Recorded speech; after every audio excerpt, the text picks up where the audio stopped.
السلام علیکم ورحمۃ اللہ وبرکاتہ۔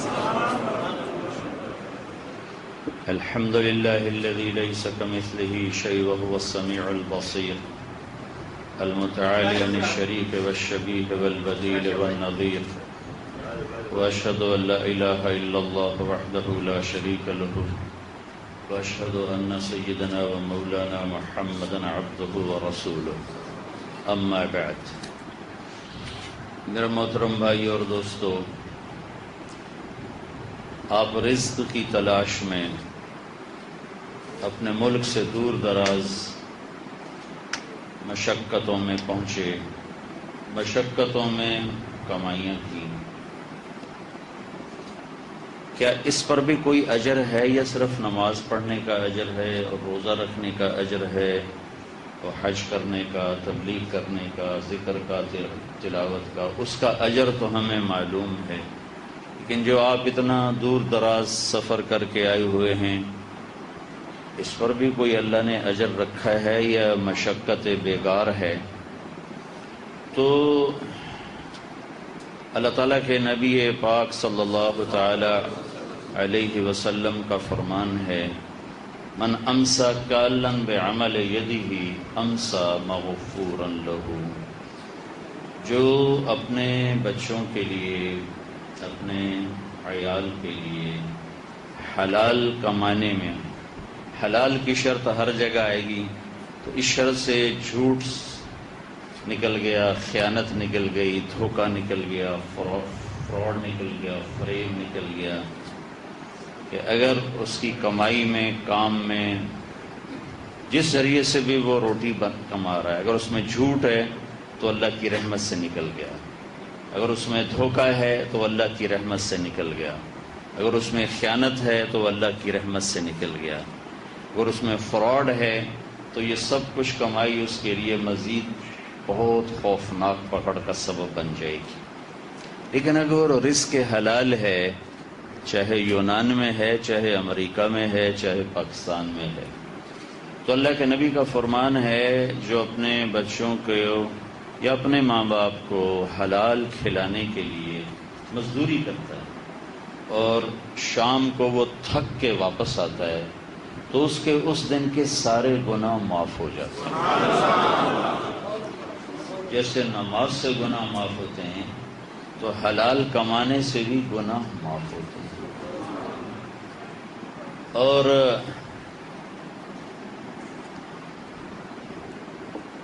ایک صحابی ہیں سعد بن معاذ رضی اللہ تعالیٰ عنہ، وہ اللہ کے نبی کی بارگاہ میں تشریف فرما تھے، تو ہمارے نبی کی نظر پاک ان کے ہاتھ پر پڑی۔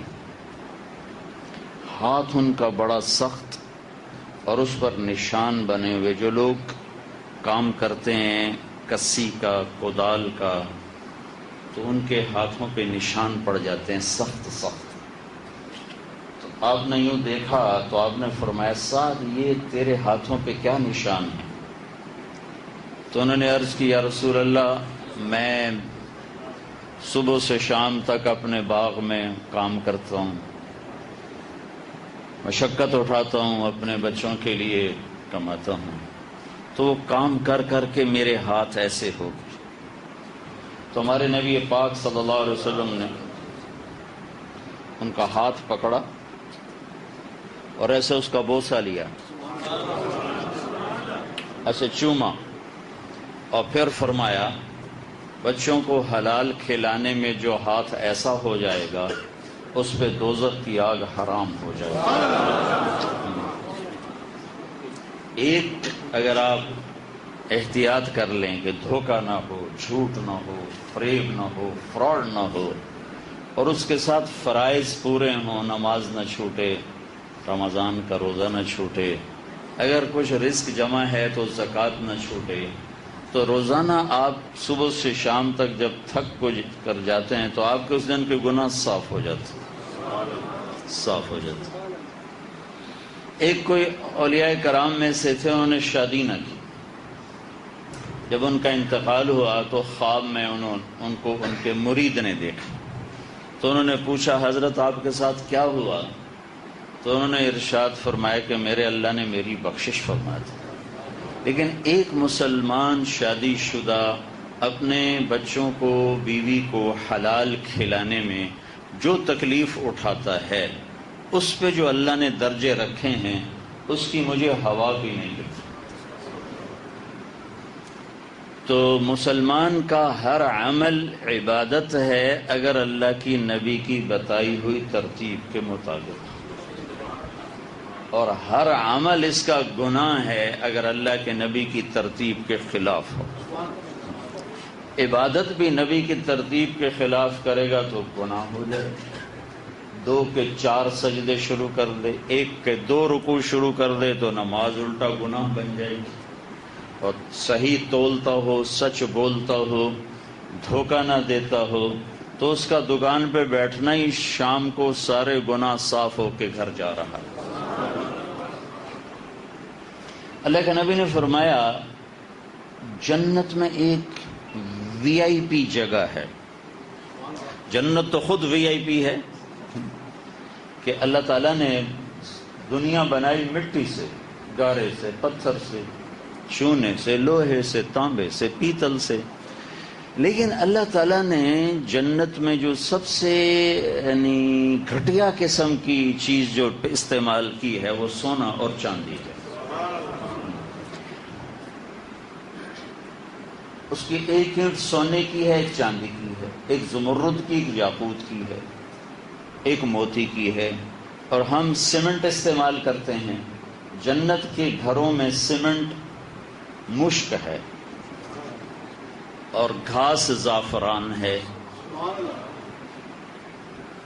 اور چھت اللہ کا عرش ہے۔ اللہ کا عرش اس کی چھت ہے۔ اور یہاں اللہ تعالیٰ نے دریا، پانی کے کڑوے بھی، سمندر میٹھے بھی، وہاں دودھ کے دریا، شہد کے دریا، شراب کے دریا، پانی کے دریا بہا دیے۔ پھر عینان تجریان، بہتے ہوئے چشمے، عینان نضاختان، ابلتے ہوئے چشمے۔ پھر کاس من معین، ایسی شراب کہ جس کا یوں گلاس میں انگلی ڈالے ایسے، پھر اس کو باہر نکالے تو قطرہ لگے گا تھوڑا سا یہاں۔ پھر یہ کہاں بیٹھے؟ آسمان پر۔ آسمان اتنی دور ہے کہ دیکھا ہی نہیں جا سکتا۔ آسمان پہ بیٹھ کے انگلی کو ایسے نیچے کر دے تو اس کے یہاں جو قطرہ لگا ہوا ہے اس کی خوشبو سے پوری کائنات میں خوشبو پھیل جائے گی، پوری کائنات۔ وکاس من معین، دنیا کی شراب میں کیا ہے؟ سر درد ہوتا ہے، سر چکراتا ہے، الٹیاں آتی ہیں۔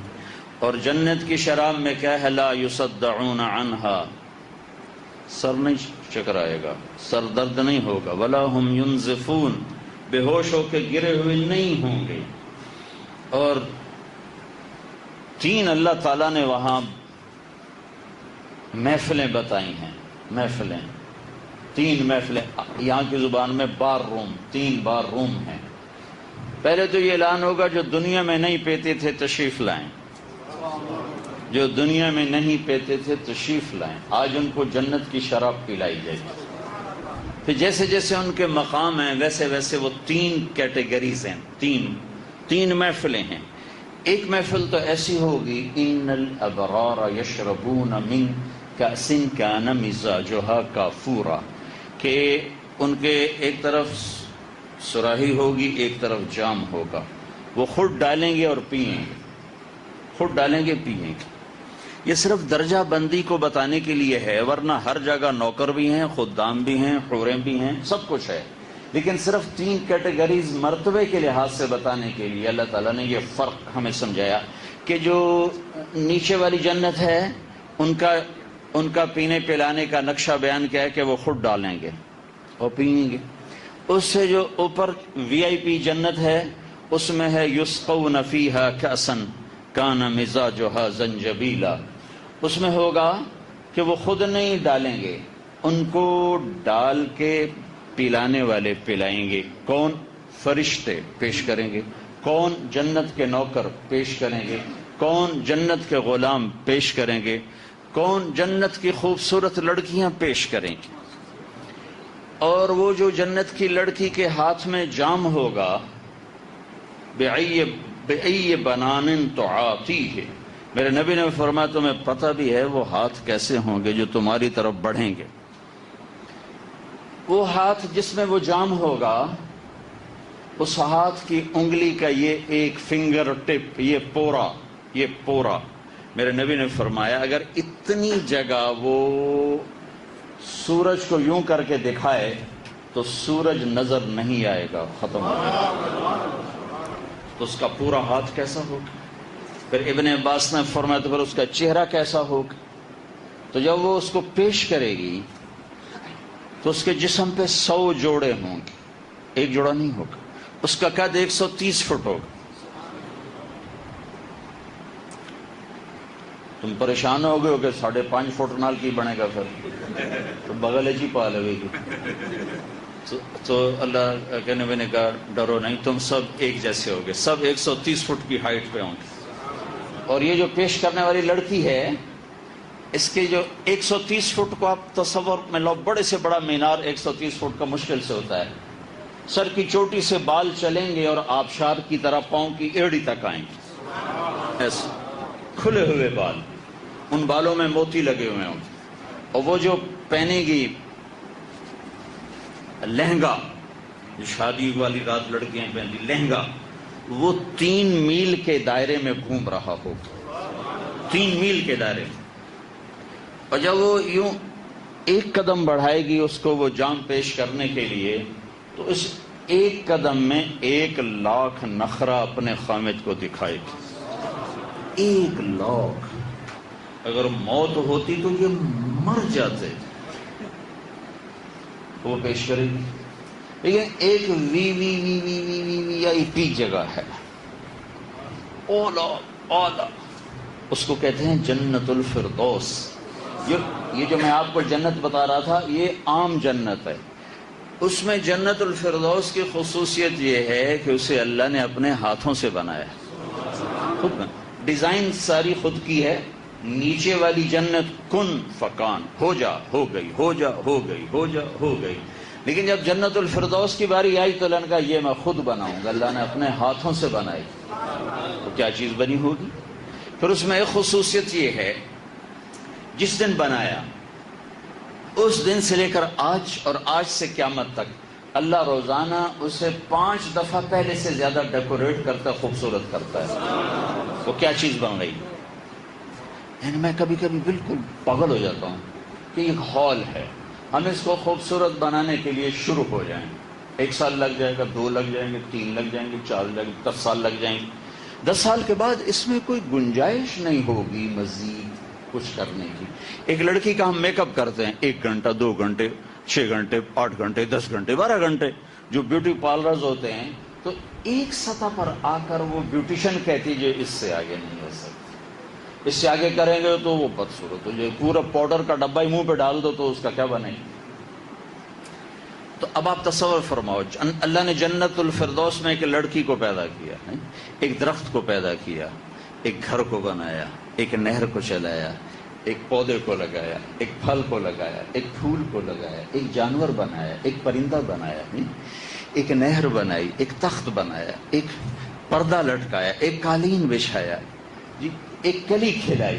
اب اس کو سوچتے جاؤ، جس دن اسے بنایا اس دن سے آج تک روزانہ پہلے سے 5 دفعہ زیادہ خوبصورت کر رہا۔ کیا چیز بن رہی؟ اور خوبصورتی کیا کر رہا ہے؟ میک اپ کر رہا ہے؟ نہیں، اپنے چہرے کی تجلی ڈالتا رہو، یوں جاتی یوں جاتی یوں جاتی۔ ہاں، اس وی آئی پی جنت میں جو محفل ہوگی پینے پلانے کی، وہاں پلانے والے نوکر نہیں ہوں گے، پلانے والے حوریں نہیں ہوں گے، خود نہیں پئیں گے۔ وہاں وَسَقَاهُمْ رَبُّهُمْ شَرَابًا طَهُورًا، وہاں اللہ خود پلا رہا، اللہ خود پیش کرے، میرا بندہ میرے ہاتھ سے بھی، میرے ہاتھوں سے بھی۔ یہ صلہ ہے تیرا دنیا میں حرام چھوڑنے کا، غلط چھوڑنے کا۔ اس وی آئی پی جنت میں ایک اور وی آئی پی جگہ ہے، خود اس میں ایک اور وی آئی پی جگہ ہے، تو وہ کیا چیز ہوگی؟ میرے نبی نے فرمایا وہاں 3 آدمی جا سکتے ہیں، چوتھا نہیں۔ 3 قسم کے آدمی جا سکتے ہیں، چوتھا نہیں۔ پہلا کون ہے؟ عدل کرنے والا حاکم، عدل کرنے والا حاکم، جس نے عدل کیا، عدل کرنے والا بادشاہ۔ دوسرا کون ہے؟ ذو رحم وصول، رشتہ دار برا سلوک کرتے رہے اور وہ ہمیشہ ان کے ساتھ اچھا کرتا رہا۔ اس نے یہ نہیں کہا او کی جان اسی کیوں نہ کریے، اس نے یہ ساری زندگی نہیں کہا وہ کیا کر رہے ہیں ہم کیوں نہ کریں، ہم کوئی چھوٹے باپ کے ہیں، جو بولے گا بولیں گے، جو نہیں بولے گا نہیں بولیں گے، جو سلام کرے گا کریں گے، جو نہیں کرے گا نہیں کریں گے، جو حال پوچھے گا پوچھیں گے، جو نہیں پوچھے گا نہیں پوچھیں گے۔ جو ایسا پاگل نہ بنا، بلکہ ہر حال میں وہ توڑتے رہے یہ جوڑتا رہا، وہ ٹھکراتے رہے یہ جھکتا رہا۔ تو میرے نبی نے فرمایا وی آئی پی میں وی آئی پی جنت ہے، ایک دوسرا یہ جائے گا۔ تیسرا کون جائے گا؟ ذو عیال صبور، جس نے اولاد کو حلال کما کے کھلایا، حرام نہ کھلایا، اور تکلیف سہتا رہا، تکلیف سہتا رہا، جھوٹ نہیں بولا، رشوت نہیں لی، دھوکہ نہیں دیا، فراڈ نہیں کیا، اور صبر کرتا رہا۔ تو تیسرا وہ نہ شہید جا رہا ہے، نہ مولانا صاحب جا رہے ہیں، نہ پیر صاحب جا رہے ہیں، نہ بزرگ اور ولی صاحب جا رہے ہیں، نہ امام مسجد جا رہا ہے، نہ مجاہد جا رہا ہے، نہ غازی جا رہا ہے، نہ مبلغ جا رہا ہے، نہ محدث جا رہا ہے، نہ مفسر جا رہا ہے۔ کون جا رہا ہے؟ تینوں وہ ہیں جنہوں نے دنیا میں لوگوں کے ساتھ بھلا کیا۔ ایک جس نے رعایا کے ساتھ بھلا کیا، عدل دیا، ایک جس نے رشتہ داروں کے ساتھ بھلا کیا، ان کے تعلق توڑنے کے باوجود ان سے تعلق جوڑا، اور ایک جس نے اپنے بچوں بیوی کا بھلا کیا، انہیں حلال کھلایا، حرام نہ کھلایا۔ عمر بن عبدالعزیز نے 3 بر اعظم پہ حکومت، 3 بر اعظم، اور جب وہ گورنر تھے تو 100 اونٹوں پہ ان کا سامان چلتا تھا جب وہ سفر کرتے تھے۔ اور جب وہ 3 بر اعظم کے حکمران بن گئے تو اللہ تعالیٰ نے ایک خلافت راشدہ کا دور دوبارہ دکھایا لوگوں کو۔ 3 بر اعظم کی حکومت، اور گھر میں آتے ہیں اور بیوی کہتی ہے کہ بچے کپڑے مانگ رہے ہیں، عید آ رہی ہے، عید پہ ہر کوئی اپنے بچوں کے لیے کپڑے بناتا ہے۔ تو وہ کہتے ہیں، بیگم کہتی ہے کہ بچے کپڑے مانگ رہے ہیں، عید آ رہی ہے۔ تو عمر بن عبدالعزیز فرماتے ہیں میرے پاس پیسے کوئی نہیں۔ اور عمر بن عبدالعزیز کا زمانہ وہ تھا کہ 3 بر اعظم میں زکوٰۃ لینے والا ایک آدمی نہیں تھا، وہ دور تھا عمر بن عبدالعزیز کا۔ اپنے گھر کا حال یہ ہے کہ کہہ رہے ہیں میرے پاس تو پیسے کوئی نہیں۔ اب دونوں میاں بیوی بیٹھے ہوئے ہیں، بیت المال اتنا بھرا پڑا ہے، اس لیے کہ لوگ زکوٰۃ لینے والے تھے نہیں، تو ساری زکوٰۃ بیت المال میں اکٹھی ہوئی، اور حکومت کے جو جتنے اس وقت کمائی کے فنڈ تھے، جتنے بھی وسائل، وہ سارے بیت المال میں اکٹھے ہوتے تھے، اور اسے 1 روپیہ نہیں لے رہے۔ تو ان کو بیوی نے مشورہ دیا آپ ایسا کریں، اگلے مہینے کی جو تنخواہ ہے ایڈوانس دیں گے، میں اس سے کپڑے بنا لوں، اور گھر کا چولہا میں مزدوری کر کے چلا لوں، میں گھر میں بیٹھے بیٹھے مزدوری کر لوں، میں اس سے گھر کا چولہا چلا لوں۔ حضرت عمر نے کہا یہ بات ٹھیک۔ تو باہر گئے اور اپنے وزیر خزانہ کو بلایا، ان کے وزیر خزانہ کا نام تھا مزاحم۔ ان سے فرمانے لگے بھائی ہمیں اگلے مہینے کی ہماری جو سیلری ہے، تنخواہ ہے، ہمیں ایڈوانس دے دو، ہم نے بچوں کے کپڑے بنانے ہیں۔ تو اس نے کہا امیر المومنین آپ مجھے لکھ کے دے دو، آپ 1 مہینہ زندہ رہو گے میں دے دوں۔ تو عمر بن عبدالعزیز چپ ہو کے گھر واپس آئے اور فرمایا، فاطمہ بیوی کا نام تھا، میرے بچوں سے کہہ دو میں کپڑے لے کے نہیں دے سکتا۔ عید کی نماز پڑھائی، شاہی خاندان ملنے آ رہا ہے بڑی پوشاکوں میں، حشم قدم میں، بچے آئے اسی پرانے کپڑوں میں، تو حضرت عمر رونے لگے۔ تو فرمانے لگے میرے بچوں آج تو میں اپنے باپ پہ گلا تو ہوگا کہ کپڑے کا ایک جوڑا ہی لے کے نہ دیا۔ تو ان کے ایک بیٹے ہیں عبد الملک، ان سے پہلے فوت ہو گئے تھے، انہوں نے فرمایا نہیں ابا جان آج ہمارا سر اونچا ہے کہ ہمارے باپ نے خیانت نہیں کی، ہمارے باپ نے بددیانتی نہیں کی، ہمارا سر اونچا ہے۔ جب ان کا انتقال ہونے لگا تو انہوں نے بلایا رجا بن حیوہ، ایک بڑے عالم ہیں جو ان کا جنازہ بھی پڑھایا، قبر میں بھی اتارا۔ فرمایا کہ رجا، میں نے عبد الملک جو ان کا چاچا تھا اور بنو امیہ کا دوسرا خلیفہ تھا، میں نے جب اس کو قبر میں اتارا اور اس کے کفن کو کھولا تو میں نے دیکھا اس کا چہرہ قبلے سے ہٹ گیا تھا اور رنگ اس کا کالا پڑ گیا تھا۔ پھر میں نے ولید اس کا بیٹا تھا، اس کو قبر میں اتارا تو میں نے اس کا کفن کھول کے دیکھا تو اس کا چہرہ قبلے سے ہٹ گیا تھا، رنگ کالا پڑ گیا تھا۔ پھر میں نے سلیمان وہ بھی عبد الملک کا بیٹا تھا، میں نے اس کو قبر میں اتارا، اس کا میں نے کفن کھول کے دیکھا تو اس کا چہرہ قبلے سے ہٹ گیا تھا اور رنگ کالا پڑ گیا تھا۔ بلکہ سلیمان کی میت جب قبر کے قریب لائے اور اس کو اٹھانے لگے تو اس کا جسم ہلنے لگا تو سلیمان کے بیٹوں نے کہا ہمارا باپ زندہ ہے۔ تو عمر بن عبدالعزیز نے فرمایا بیٹو زندہ نہیں ہے، عذاب جلدی شروع ہو گیا ہے، عذاب جلدی شروع ہو گیا ہے۔ وَلَا تَحْسَبَنَّ اللَّهَ غَافِلًا عَمَّا يَعْمَلُ الظَّالِمُونَ، ان ظالموں کو بتا دو تمہارا رب سویا ہوا نہیں ہے، جاؤ جاؤ جو مرضی کرنا ہے کرو۔ یہاں تو حسین جیسوں کے سر میزوں پہ چڑھ گئے، میں دیکھتا رہا، یزید جیسے تخت پہ بیٹھے میں دیکھتا رہا، اہل بیت کے سر کٹ کے نیزوں پہ چڑھ گئے میں دیکھتا رہا، ان کی پاک معصوم بیٹیوں کو گھسیٹا گیا میں دیکھتا رہا، ابن زیاد اور شمر لعین جیسے حکومت کے تخت پر بیٹھ کے سرداری کرتے میں دیکھتا رہا۔ حسین کا کٹا ہوا سر ابن زیاد کے سامنے آیا، اس نے منہ پہ چھڑی ماری تو زید ابو برزہ اسلمی کھڑے ہو کر کہنے لگے بخت بخت، یہ چھڑی ان ہونٹوں سے ہٹا، میں نے یہاں نبی کے ہونٹوں کو لگتے دیکھا۔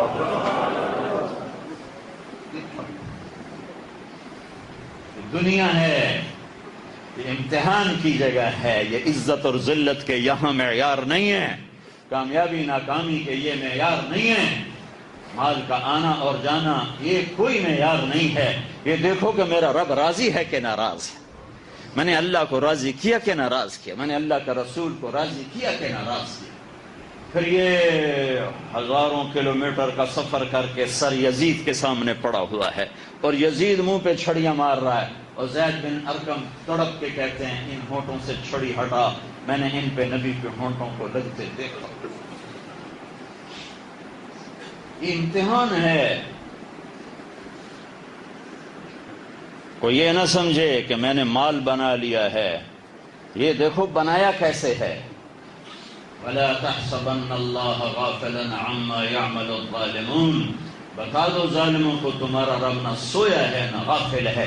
لا تأخذہ سنہ، اونگتا نہیں، ولا نوم، سوتا نہیں، وما کان ربک نسیا، بھولتا نہیں، لا یضل ربی، غلط فیصلے نہیں کرتا، لا یعزب عن ربک من مثقال ذرہ، ایک ذرہ اس کی نظر سے چھپا ہوا نہیں، سواء منکم من اسر القول، زور سے بولو، ومن آہستہ بولو، ومن جہر بہ، زور سے بولو، وہ تمہارا رب سنتا ہے، ومن هو مستخف باللیل، دن کے رات کے اندھیروں میں کرو جو کرو تیرا رب دیکھتا ہے، وسارب بالنہار، دن کے اجالوں میں کرو جو کرو تیرا رب دیکھتا ہے، انہا ان تک مثقال ذرۃ من خردل فتکن فی صخرۃ او فی السماوات او فی الارض یأتی بها اللہ ان اللہ لطیف خبیر۔ جاؤ جاؤ یونان کی غاروں میں بیٹھ کے منہ کالے کرو، یا ہواؤں میں اڑ کر اللہ سے بغاوت کرو، یا زمین میں تہ خانے بنا کر اپنے رب سے بغاوت کرو، تیرے رب کی وہ آنکھ جو نہیں سوتی دیکھ رہی ہے، دیکھ رہا ہے۔ ما یکون من نجوى ثلاثة الا هو رابعهم، تین کٹھے ہو جاؤ پردے گرا دو کنڈیاں لگا دو چوتھا اللہ ہے، کدھر بھاگو گے؟ ولا خمسة الا هو سادسهم، پانچ کٹھے ہو جاؤ چھٹا اللہ ہے، اللہ ہے. ولا ادنى من ذلك ولا اکثر الا هو معهم اينما كانوا ثم ينبئهم بما كانوا يصنعون. جاؤ جاؤ، رب کی دھرتی سے نکل سکتے ہو، رب کی فضاؤں سے نکل سکتے ہو، چاند تاروں سے آگے جا سکتے ہو، مشرق اور مغرب کے کناروں سے نکل سکتے ہو، شمال و جنوب کو پار کر سکتے ہو. کیا اپنی موت سے لڑ سکتے ہو؟ کیا قبر میں جانے سے منکر ہو سکتے ہو؟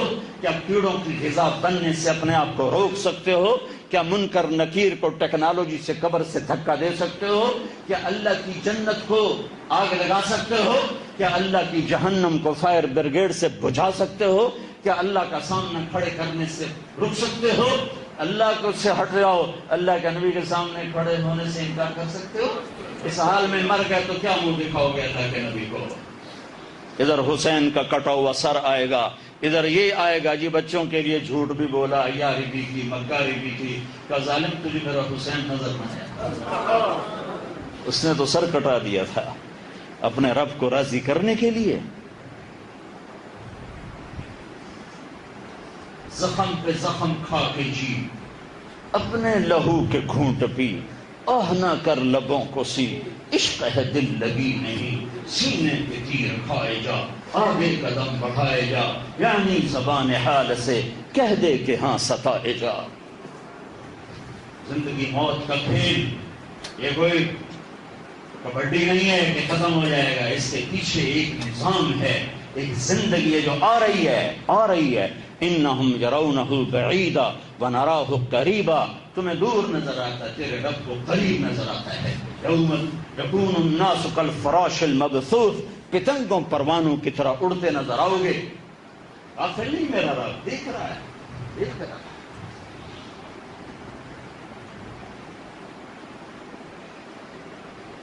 فرمایا رجا میں قبر میں جا رہا ہوں، دیکھنا میرے ساتھ کیا ہوتا ہے،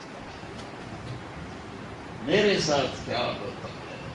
بچوں کو کپڑے نہیں لے کے دیے، 3 بر اعظم میں بھوکا کوئی نہیں تھا. گھر میں چراغ نہیں جلے، 3 بر اعظم میں کسی کے گھر میں اندھیرا نہیں تھا. اپنے آپ کو پیس دیا، بچوں کو حلال کھلایا، حکومت میں عدل کیا، انصاف کیا. جب ان کا انتقال ان کے سالے آ گئے، مسلمہ بن عبد الملک، امیر المومنین، بچوں پہ کیا ظلم کر کے جا رہے ہو؟ کیا کہ ایک پیسہ نہیں چھوڑ کے جا رہے ہو، تیرے بعد کیا کریں گے؟ کہنے کہ اٹھاؤ مجھے، بٹھاؤ. بٹھا دیا. کہ مسلمہ حرام کھلایا نہیں، حلال تھا. کیا حرام کھلایا نہیں، حلال تھا. اگر یہ نیک ہوں گے تو اللہ انہیں ضائع نہیں کرے، اگر نافرمان ہوں گے تو مجھے ان کی نافرمانی کی پرواہ. اور اپنے بچوں کو بلایا، ان کو دیکھ کر رونے لگے. 12 بچے تھے. کہنے کہ میرے بچوں، میرے سامنے 2 راستے تھے. ایک یہ تھا کہ میں اللہ کو ناراض کر کے تمہارے لیے مال جمع کرتا، ایک یہ تھا میں اللہ کو راضی کر کے تمہارے لیے اپنے لیے جنت کا راستہ بناتا. میں اللہ سے نہیں لڑ سکتا. جب دکھ آئے تو اللہ کو پکارنا، شاہ رخ سے زیادہ قریب پاؤ گے.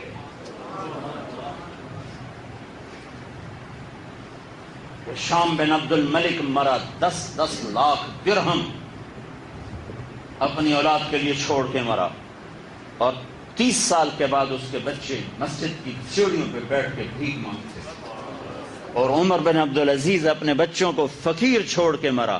اور 30 سال کے بعد اس کے بیٹے 100 گھوڑے اللہ کے نام پہ خیرات کر دیتے. 100 گھوڑے.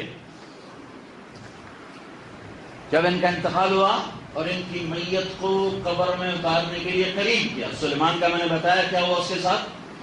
عمر کے ساتھ کیا ہوا؟ جب ان کی میت کو قبر کے قریب کیا تو آسمان سے ایک پرچہ ایسے آیا.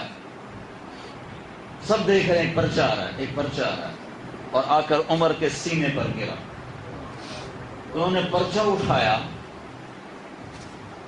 کھول کے دیکھا تو اس پہ لکھا ہوا تھا بسم اللہ الرحمن الرحیم. پہلی سطر.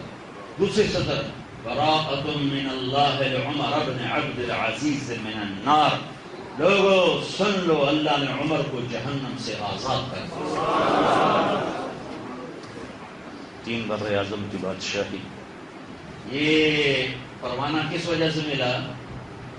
تہجد سے نہیں، تلاوت سے نہیں. یہ پروانہ ملا عدل سے، یہ پروانہ ملا اولاد کو حلال کھلانے کی وجہ سے، یہ پروانہ ملا لوگوں کے میں انصاف زندہ کرنے سے. تو میرے بھائیوں، یہ مختصر زندگی ہے. جناب رسول پاک صلی اللہ علیہ وسلم ایک زندگی لے کر آئے. یا ابا سفیان جئتکم بکرامت الدنیا والآخرہ. ابو سفیان وہ زندگی لایا ہوں، میرے پیچھے چلو گے تو دنیا بھی تمہاری، آخرت بھی تمہاری. جو ہمارے اقبال مرحوم نے کہا تھا کہ محمد سے وفا تو نے تو ہم تیرے ہیں، یہ جہاں چیز ہے کیا لوح و قلم تیرے ہیں. فلا وربک لا یؤمنون حتی یحکموک فیما شجر بینہم. قرآن نے قسمیں اٹھائی ہیں مختلف جگہ. یہ پورا ایک مضمون ہے. تو کیوں اٹھائی ہیں، کون سی اٹھائی ہیں، کیسے اٹھائی ہیں؟ قرآن کی قسموں میں سب سے خوبصورت قسم، قرآن کی قسموں میں سب سے خوبصورت قسم، جتنے قرآن نے قسمیں اٹھائی ہیں سب سے خوبصورت قسم، فلا وربک، اے میرے محبوب مجھے تیرے رب کی قسم. اوئے ہوئے، میں کیسے اس کا آپ کو ترجمہ سمجھاؤں جو اس میں اظہار محبت ہے. کیسے کہ خود ہے رب محمد، خود ہے قسم ایسے اٹھا رہا ہے جیسے آپ کوئی اور ہے تو رب محمد کوئی اور ہے. فلا وربک، مجھے تیرے رب کی قسم. یہ اظہار محبت کی انتہا ہوتی ہے کہ غیر بن کر قسم اٹھائے، غیر بن کر. مجھے تیرے رب کی قسم، یونان والوں کو بتا دے تیری مانیں گے تو کامیاب ورنہ ہلاک ہو جائیں.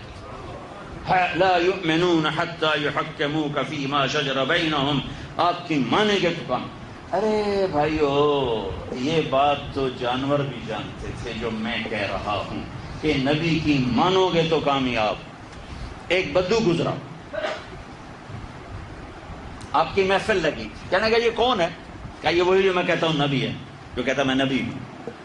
تو گوہ جانتے ہیں نا، گوہ پاکستان والے تو سمجھ گئے ہوں کہ گوہ ایک جانور ہے، چھپکلی نہیں ہوتی ہے جو اس سے کوئی 15-20 گنا وہ بڑا ہوتا ہے جانور، بہت بدصورت، وہ خوفناک. یہ عرب کھاتے تھے، اسلام سے پہلے عرب کھاتے تھے. تو وہ اس کو شکار کر کے لے جا رہا تھا مری ہوئی. تو کہا اچھا تو ہے جو کہتا ہے میں نبی ہوں؟ کہا. تو اس نے گو کو رسی سے باندھا تھا، اتارا یوں پھینکا آپ کے سامنے اور کہنے لگا یہ گوہ اگر کہہ دے تو نبی ہے پھر میں تجھے مان جاؤں. اب اس کو یہ یقین ہے کہ مرا ہوا تو انسان نہیں بولتا، جانور کیسے بولے گا؟ جانور تو زندہ نہیں بولتا تو مرا ہوا کیسے بولے گا؟ وہ یوں پڑی ہوئی تھی. تو آپ نے اس کو ایک نظر دے کر کہا یا ضب. ضب عربی میں گوہ کو کہتے. تو اس نے پہلے آنکھیں کھولی پھر یوں سر اٹھایا، لبیک وسعدیک، لبیک وسعدیک، یا رسول اللہ میں حاضر، یا رسول اللہ میری قسمت جاگ اٹھی کہ آپ نے مجھے پکارا. یا زین من وافا یوم القیامہ، اے قیامت کے دن کو خوبصورت بنانے والے، کیا خطاب دیا ہے. ہم نے کہا من تعبد، کون ہے تیرا معبود، کس کی بندگی کرتی ہے؟ تو گوہ نے کہا من فی السماء عرشہ وفی الارض سلطانہ وفی البحر سبیلہ وفی الجنت رحمتہ وفی النار عقابہ. میں اس کی بندگی کرتی ہوں جس کا عرش آسمانوں پہ، سلطنت زمینوں میں، راستے سمندر میں، رحمت جنت میں، عذاب جہنم میں.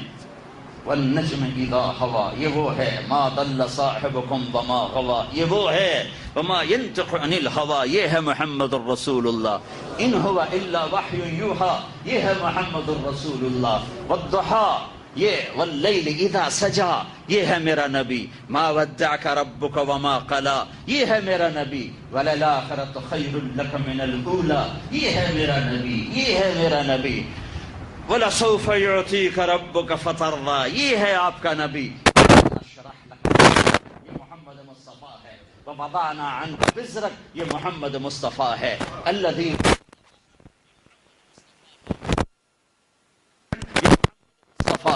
نون والقلم وما يسطرون ما انت بنعمت ربك بمجنون. یہ محمد مصطفیٰ ہیں. ان لك لاجرا غیر ممنون. یہ محمد مصطفیٰ ہیں. وانك لعلى خلق عظیم. یہ محمد مصطفیٰ ہیں. یا ایھا النبی انا ارسلناک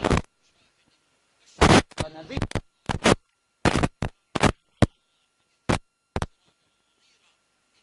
عند اللہ عشرۃ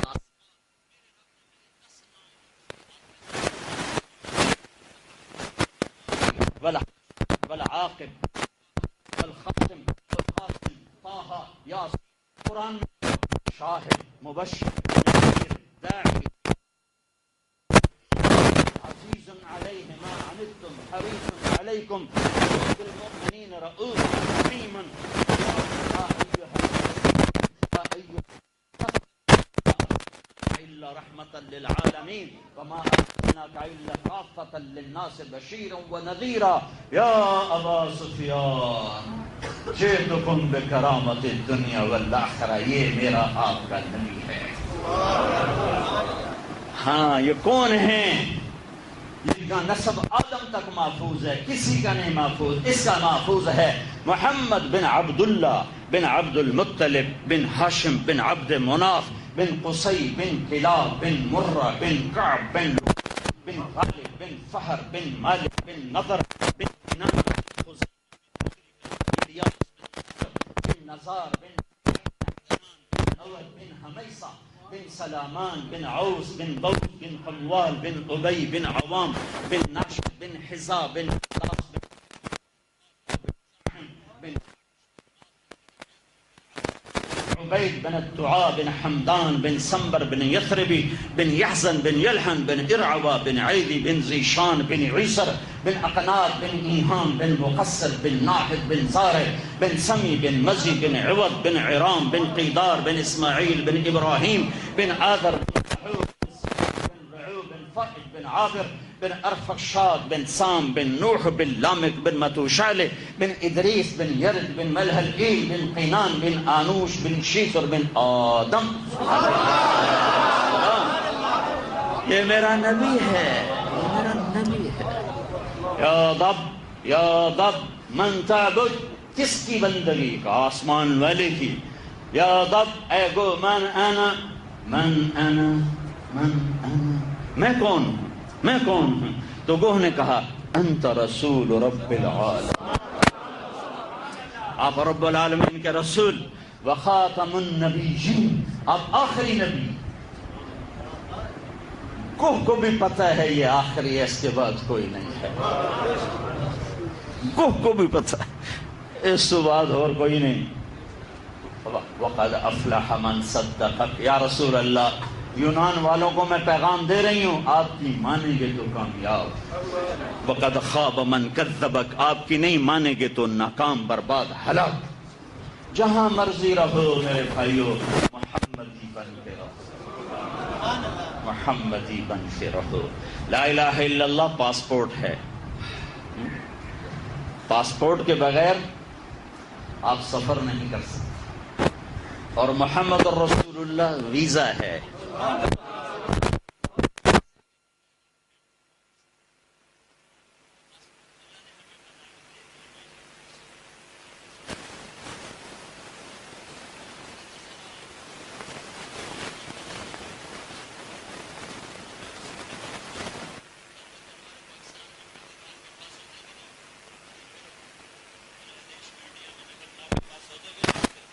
تم نبی کی نقل اتارو, اللہ پاس کر دے.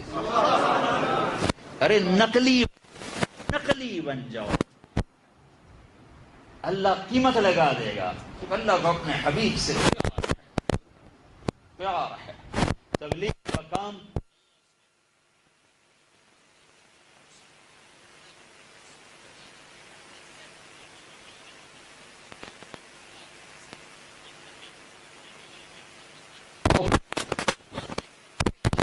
کے ساتھ جھوٹ, فراڈ, کسی کے ساتھ نہ ہو. سچائی مسلمان کا شیوا ہے, شعار ہے. تمہاری تجارت دیکھ کے لوگ کلمہ پڑھیں, تمہارے اخلاق دیکھ کے لوگ کلمہ پڑھیں. یہ تبلیغ کی محنت ہے, اس کے لیے اجتماع ہے. میں یونان پہلی دفعہ آیا ہوں, آپ سب بھائیوں کو دیکھ کے بہت خوشی ہوئی ہے. بہت دل خوش ہوا ہے. اللہ تعالیٰ آپ کو یہاں اپنے نبی کا غلام بنا کے رکھے اور اس کے کلمے کو بلند کرنے والا بنا کے رکھے. آج شام سے اجتماع شروع ہو رہا ہے, اس میں آپ تشریف لائیں. انشاءاللہ کلمہ پھر میرا بیان ہوگا. ابھی سنت